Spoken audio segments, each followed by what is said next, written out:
standing for the accused side. कभी 4 लोगों के खिलाफ पोस्टमार्टम इसी में करा पैनल ऑफ डॉक्टर्स के द्वारा 100 परिवारजनों के साथ लाके उसकी अंत्येष्टि कराई,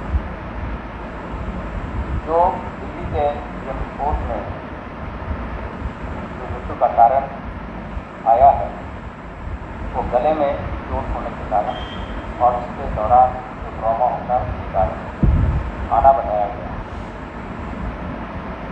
इस बीच जो विधि विज्ञान प्रयोगशाला की रिपोर्ट भी अब प्राप्त हो गई है, जिसमें यह स्पष्ट रूप से बताया गया है कि जो सैंपल एकत्रित किए गए थे उसमें किसी तरह का स्पर्श और शुक्राणु नहीं पाया गया। इससे स्पष्ट होता है कि कुछ लोगों के द्वारा देश में गलत तरीके से जातीय तनाव पैदा करने के लिए इस तरह की चीज़ें कराई गई और पुलिस ने शुरू से इसमें त्वरित कार्रवाई और तत्समय कार्रवाई की है। इसमें अब आगे की कार्रवाई की जाएगी, ऐसे लोगों की पहचान की जाएगी जो प्रदेश में ये सामाजिक सद्भाव और जातीय हिंसा हटाना चाहते हैं और जवाबदेह अधिकारियों के कहने के बावजूद अपनी तरीके से चीज़ों को मीडिया में गलत तथ्यों के आधार पर मोड़ना चाहते हैं।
बहुजन समाज के बुद्धिजीवी साथियों, आज हम एक बार फिर हाथरस रेप कांड में बहुजन समाज की बेटी जो दरिंदों का, बलात्कारियों का शिकार हुई और उस विषय में उत्तर प्रदेश सरकार के जो रवैया था कोई ज़्यादा अच्छा नहीं था। ये सब अब हम जानते हैं, पिछले 15-20 दिन से इस विषय पे काफ़ी चर्चा हो रही है। कल राहुल गांधी, प्रियंका गांधी का हाथरस में उनके पीड़िता के घर जाने से काफ़ी कुछ इसमें बदलाव हुआ। योगी सरकार पे एक बहुत बड़ा प्रेशर आया, उसने ये इस बात की घोषणा की कि इस विषय में अब सीबीआई को जांच सौंप दी गई, सीबीआई जांच करेगी। लेकिन कहता है चोर चोरी से जाए, हेरा फेरी से ना जाए। योगी सरकार ने इसे सारा कुछ करते हुए भी 4 दिन तक पीड़िता के परिवार को उस गांव में चारों तरफ 300 पुलिस के जवान वहाँ खड़ा करके प्रेशर बनाए रखा। 5-10 ये सो कॉल्ड SIT, किस टाइप की SIT वो तो योगी जी बता सकते हैं। वो उनसे सवाल करती रही और कि SIT जांच चल रही, इस नाम से मीडिया को नहीं जाने दिया, विपक्ष के दूसरे लोगों को नहीं जाने दिया, उनके नज़दीक नहीं जाने दिया। ये सब हम मीडिया रिपोर्ट से ये सारी चीज़ें हमारे तक बारी बारी से आती रही। इनके उत्तर प्रदेश के जो प्रशासनिक अमला है, चाहे वो DM है प्रवीण कुमार, या आपका पुलिस का जो रवैया रहा, या ADG लॉ है प्रशांत कुमार, या तो इनको कानून की बारीकियों का पता नहीं या ये मानते हैं कि दलित समाज के लोग बेवकूफ़ हैं और जैसा हम बरगलाएंगे वैसा ये मान जाएंगे। सारी हदें पार करते हुए इन्होंने जो किया, कोई भी डेमोक्रेसी में विश्वास रखने वाला व्यक्ति इस बात की गवाही नहीं देगा। किसी भी एंगल से उत्तर प्रदेश सरकार का, शासन प्रशासन का रवैया अच्छा नहीं रहा। उससे भी ज़्यादा कोर्ट में खाज का काम किया भारतीय जनता पार्टी की विचारधारा, RSS की विचारधारा, मनुवादी विचारधारा, और उससे भी एक कदम आगे चले गया। राजवीर सिंह पहलवान उनका पूर्व विधायक है, उस गांव में उनका घर है। वहाँ पे शुक्रवार को और आज संडे को दोनों दिन आरोपी परिवार के पक्ष में जिन लोगों ने मासूम बच्ची के साथ बलात्कार करके उसकी जीभ काट के, रीढ़ की हड्डी तोड़ के और उसकी जीवन लीला समाप्त कर दी, वो पिछले 10-12 दिन तक जो है वो जीवन और मौत के साथ संघर्ष करती रही। समय पे उसको इलाज नहीं दिया गया, समय पे पुलिस ने उसके FIR नहीं की, समय पर उनको, इससे पहले भी ये बात निकल के आई कि उससे पहले भी उनको आशंका थी, तो पुलिस को इससे पहले भी कुछ बातें वो उस परिवार के प्रति, पहले भी परिवार के लोगों ने आरोपियों परिवार के प्रति पुलिस को आगाह किया था। इसका मतलब वहाँ एक सबसे बड़ी जो बात है कि उत्तर प्रदेश के अंदर जो ठाकुर बिरादरी के CM हैं, इससे पहले VP सिंह जी जब वहाँ CM थे तो वहाँ के ठाकुरों ने आतंक मचाया था। उसी तरीके से ठाकुर बिरादरी के होने की वजह से हर ठाकुर या वो मन चले युवक अपने आप को CM मानते हैं। वो किसी पुलिस के भय, उसको पुलिस के प्रशासन का, पुलिस का उसका कोई भय नहीं है। और CM योगी जातीय राजनीति के कारण, उसकी जातीय संकीर्ण मानसिकता के कारण वो भी ठाकुरों के लिए किसी भी हद तक जाने को तैयार है। अब ये गले की फांस बन गई कि विपक्ष के लोग वहाँ पहुँच गए और नेशनल मीडिया किसी तरीके से, कुछ अनमने तरीके से या कुछ वो, मैं एक और चीज़ मुझे अच्छा लगी कि इसमें कोई शक नहीं कि नेशनल मीडिया, जो सुप्रीम कोर्ट के बेंच ने भी कहा कि इसके मालिकाना हक किसके पास है, और नेशनल मीडिया के अंदर जो हमारे जो वहाँ संवाददाता है, जो मातृशक्ति है, जो महिलाएं हैं, उन्होंने पीछे 2 अक्टूबर को किस तरीके से पुलिस और उसके साथ जिद्दोजहद की और प्रशासन के साथ, उन लोगों की मैं खुले कंठ से तारीफ करता हूँ। लेकिन उनके ऊपर ये प्रेशर तो रहा ही होगा चीफ एडिटर की तरफ से कि वहाँ मोदी के बारे में और योगी के बारे में कुछ नहीं बोले। योगी के नालायकी के बारे में, उनके ढील बरती उसने या इस पे ठीक से संज्ञान नहीं लिया, उसके बारे में आपने कोई सवाल नहीं पूछना। तो वो कोई भी बीजेपी के प्रवक्ता से, दूसरे लोगों से मीडिया में, नेशनल मीडिया में उनको बिठा के उनसे कोई तीखे सवाल नहीं कोई कर पा रहा है, ये उनकी मजबूरी है, क्योंकि उनके मालिक भारतीय जनता पार्टी के राज्यसभा और लोकसभा के मेंबर है, पार्टी के पदाधिकारी है, मंत्री संतरी हैं। लेकिन सोशल मीडिया ने एक बहुत बड़ा कमाल किया। सोशल मीडिया की ताकत है। नेशनल मीडिया में एनडीटीवी का रोल अच्छा रहा, बीबीसी का रोल अच्छा है। तो जो एडीजे ला प्रशांत कुमार ने जो एक गरिमा होती है कोई बात कहने की, जिस टाइप से उसने कमेंट किया, जिस टाइप से उसने कहा कि वो लड़की जो अब इस दुनिया में नहीं रही है, उसके साथ कहता रेप हुआ ही नहीं, और रेप हुआ ही नहीं। तो वो मैंने आप इस वीडियो में उनको सुनेंगे कि किस तरीके से एडीजे ला अपनी बात रख रहे हैं।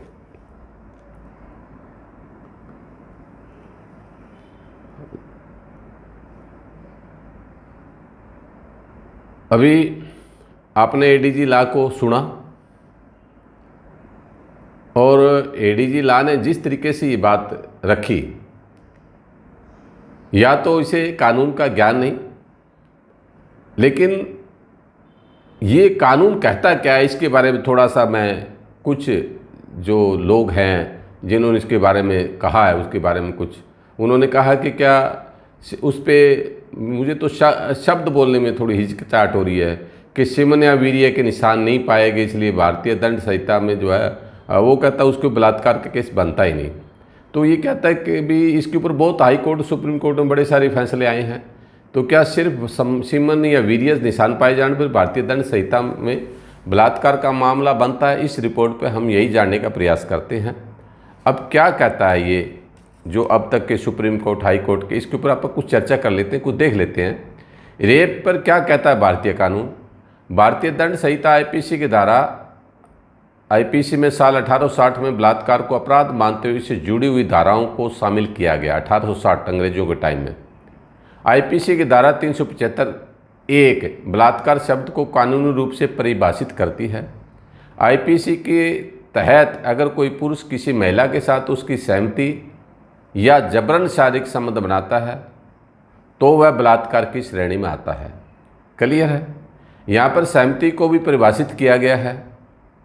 अगर महिला किसी इच्छा के कारण मौत या चोट पहुँचाने के डर से सहमति दे देती है तो भी बलात्कार की श्रेणी में आ जाएगा। ये 1860 का एक्ट पहले से बताता है।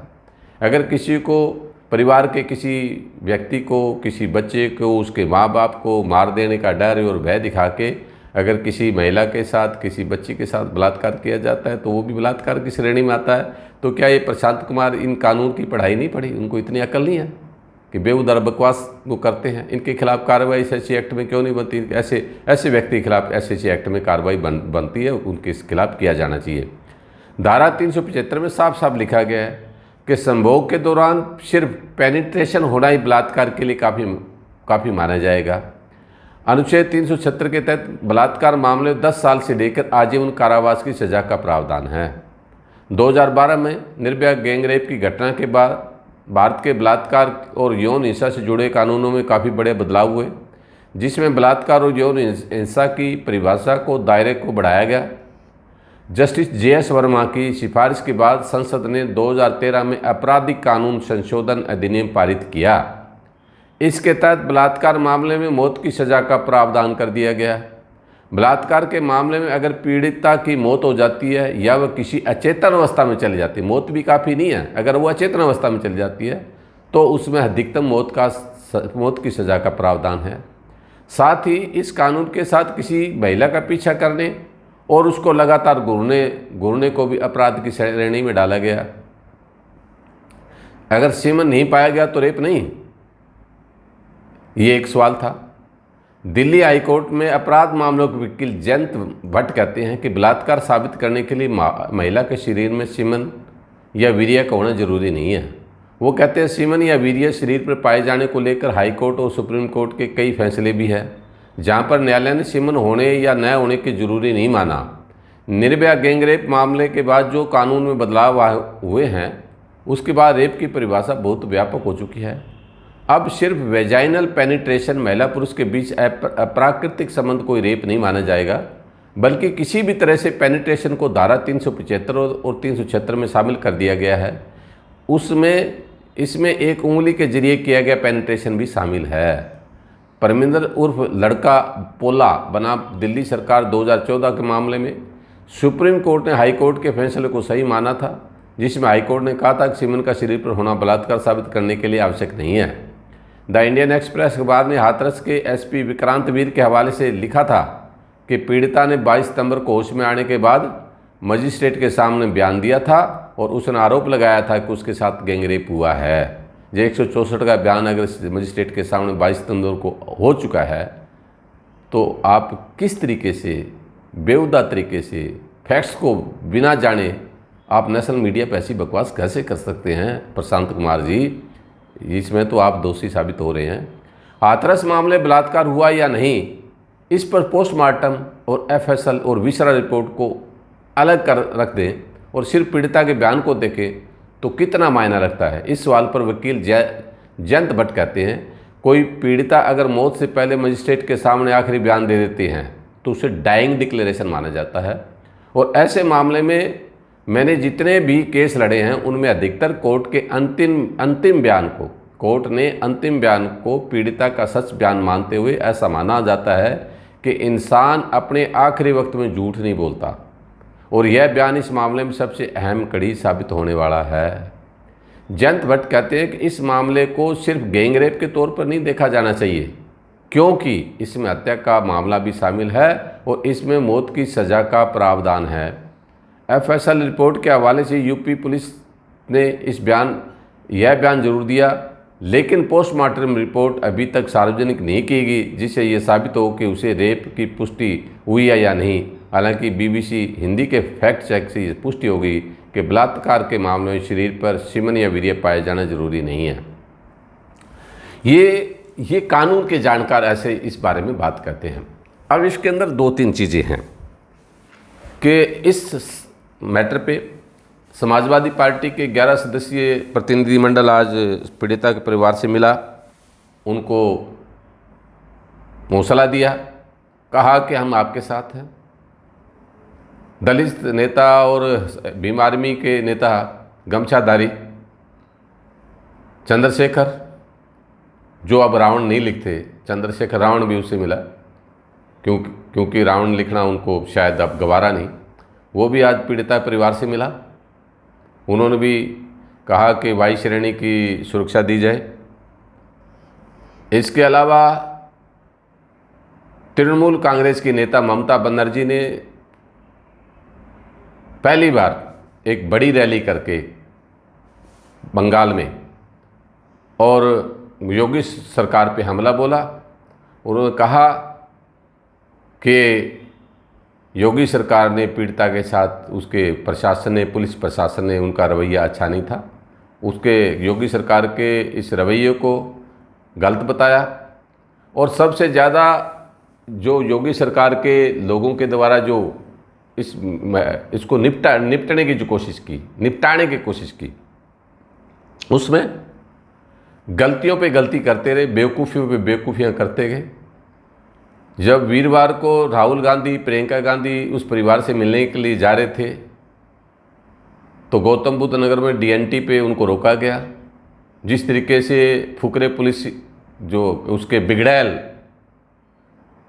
बिगड़ैल पुलिस अधिकारी जो जातीय आधार पे उनको पोस्टिंग मिलती है वहाँ, उसने राहुल गांधी को दुर्भावनावश गला पकड़ा, कॉलर पकड़ के उन्होंने नीचे गिराया और वहाँ के कांग्रेसियों के खिलाफ जो शांतिपूर्वक वहाँ जाना चाहते थे उनके साथ लाठीचार्ज किया।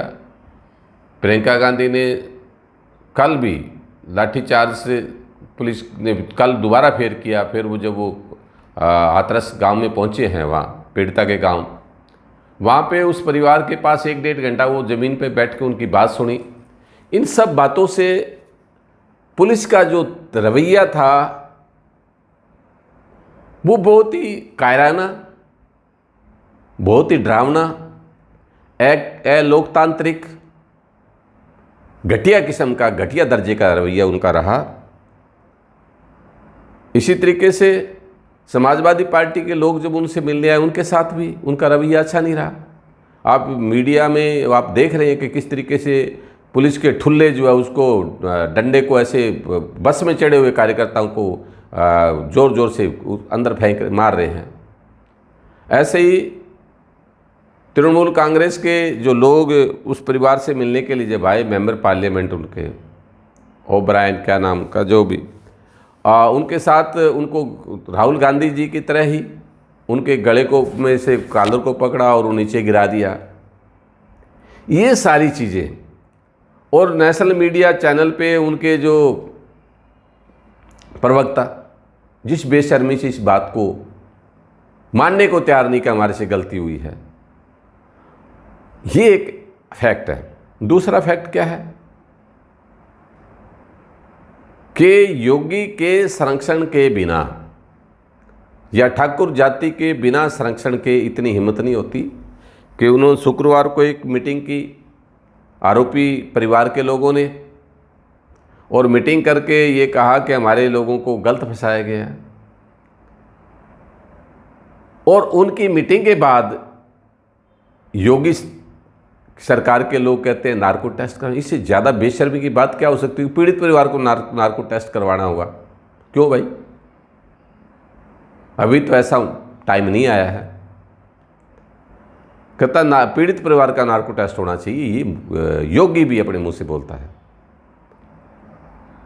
उस परिवार ने जब राहुल गांधी मिले, दूसरे लोग मिले, राजनीतिक लोग मिले, उनको कहा कि इस टाइप की बातें करते, तो सभी ने आश्वासन दिया कि गलत है। और कोई भी दुनिया का कोई भी लोकतांत्रिक या जैसा भी कोई देश है इस बात को कभी भी नहीं मानेगा। भारत का किसी भी कोने में उसके अपनी पार्टी के लोग भी इसमें थू थू करें कि ये क्या, किस तरीके से इस मामले को हैंडल कर रहे हैं। ये एक और ज़्यादा भद पिटवाने वाली और भी गरिमा से नीचे गिर के जो बेहुदा बातें करने वाली जो उत्तर प्रदेश सरकार की तरफ से बातें आ रही है, वो अच्छा नहीं है। इस लोकतंत्र के लिए, आने वाले समय के लिए अच्छा नहीं है। और इसकी विचारधारा जो जिससे डरते थे सभी लोग, जिसको बोलते थे कि ये गोडसे की विचारधारा है, और इनका एक विधायक जो पता नहीं क्या क्या बोल गया, वो उसके बयानों को मैं कह भी नहीं सकता। उसको आप मीडिया में जाके देख सकते हैं, सुरेंद्र नाम का जो विधायक है वो क्या बोली जा रहा है। तो ऐसे टटपूंचिए लोग जो जिनकी मुगली गुठी की तरह उनकी गुठी आरएसएस की लगी है, वो अच्छी विचारधारा नहीं। हम तो बहुत पहले से कह रहे थे कि ये जो विचारधारा है, मनु की विचारधारा है, ब्राह्मणवाद की विचारधारा है, ये एक कोरोना से भी गंदी वायरस है। ये जिस किसी व्यक्ति के दिमाग में घुस जाती है वो सब विवेक खो देता है, अच्छा सोचना समझना खो देता है, समता मूलक भाईचारा और सब बातें खो देता है वो। तो ऐसी बातें इनके किसी भी व्यक्ति को आप छेड़ के देख लें, चाहे वो हरियाणा का आईटी सेल का अरविंद यादव है उसकी, या इनकी महिला जो सेल है उनका, जैसे भी। और सबसे बड़ी बात तो एक और अच्छा काम हुआ कि आज स्मृति ईरानी जो वहाँ गई महिला, इनकी जो लोगों को चूड़ियाँ, उस वक्त कांग्रेस के प्रधानमंत्री को, मनमोहन सिंह जी को चूड़ियाँ बात बात पे भेजती थी, आज उसको भी कुछ लोगों ने बनारस में उसको पकड़ लिया, उनके गाड़ी के आगे उनके सामने चूड़ियाँ पेश की। पूछा भी आज चूड़ियाँ क्यों नहीं भेजते, आज योगी को चूड़ियाँ भेजो ना, योगी जी को चूड़ियाँ भेजो। तो उनके पास कोई जवाब नहीं था। एक ये वो जो बनारस में जो हुआ, एक वो काबिल तारीफ है, अभी आप उसका वीडियो देखेंगे इसमें। तो ऐसे लोग अब प्रजातंत्र के लिए उठ खड़े हुए हैं। इनको लगा था ना योगी को कि जैसे क्रिमिनल से टॉप से एक इनके अंदर मुझे लगता है कई बार होड़ मची हुई है अमित शाह और योगी के अंदर कि कौन सबसे घटिया स्तर में नीचे हरकतें करेगा, वो जो है आरएसएस की पसंद का नेता होगा। तो आने वाले टाइम में ये नरेंद्र मोदी की जगह लेने का एक मेरे को लगता है कवायद शुरू हो गई है। अमित शाह और योगी में से कौन जीतेगा, ये भी मुझे लगता है पर्दे के पीछे की कुछ वार रूम ऐसा इनका काम कर रहा है कि इनके बीच में कोल्ड वार ऐसा चल रहा है। मुझे ऐसा लगता है कि इन दोनों के अंदर जो कंपटीशन ऐसा लगता है। तो इसके ऊपर आज इतना ही। बीच में इनके आप वीडियो देखेंगे, इनकी हकीकत इनके मुंह से आप सुनेंगे, तो ये सारी घटनाएं आपको विचलित कर सकती है, लेकिन फैक्ट्स हैं वो हमें देख लेना चाहिए। तो आज इस विषय में श्रवणबाद टीवी का एक प्रयास है कि इसके ऊपर बायस होके नहीं, साफ सुथरी बात कही जाए, समाज के लोगों को एक मैसेज दिया जाए।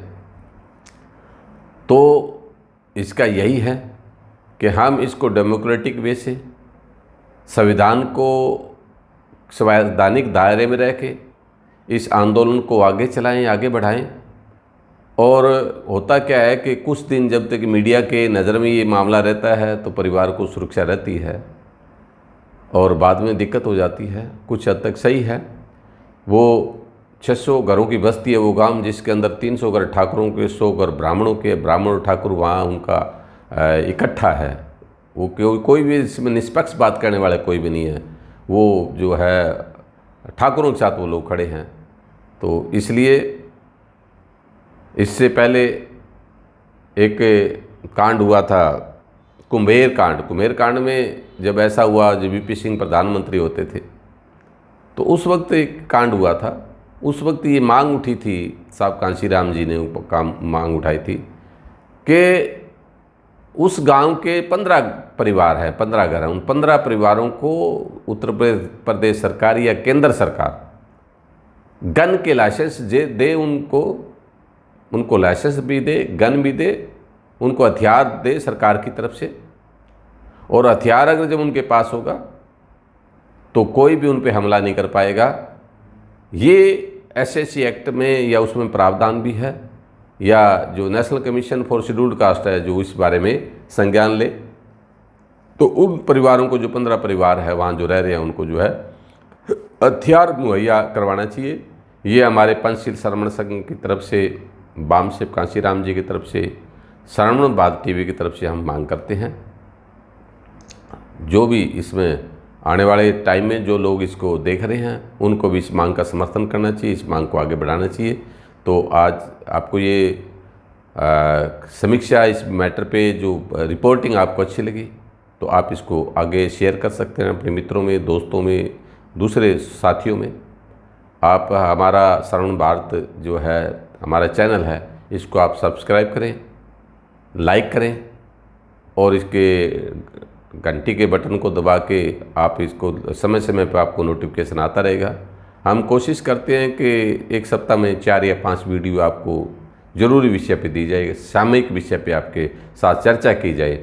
हम ये चर्चा करना चाहते हैं, तो आपके साथ एक चर्चा हो कि हमारे आंदोलन के लोग इसके बारे में क्या सोचते हैं। तो इन सब बातों के साथ कल हम बिहार के ऊपर चर्चा करेंगे, बिहार के चुनाव के ऊपर चर्चा करेंगे। तो आज बस इतना ही। जय भीम।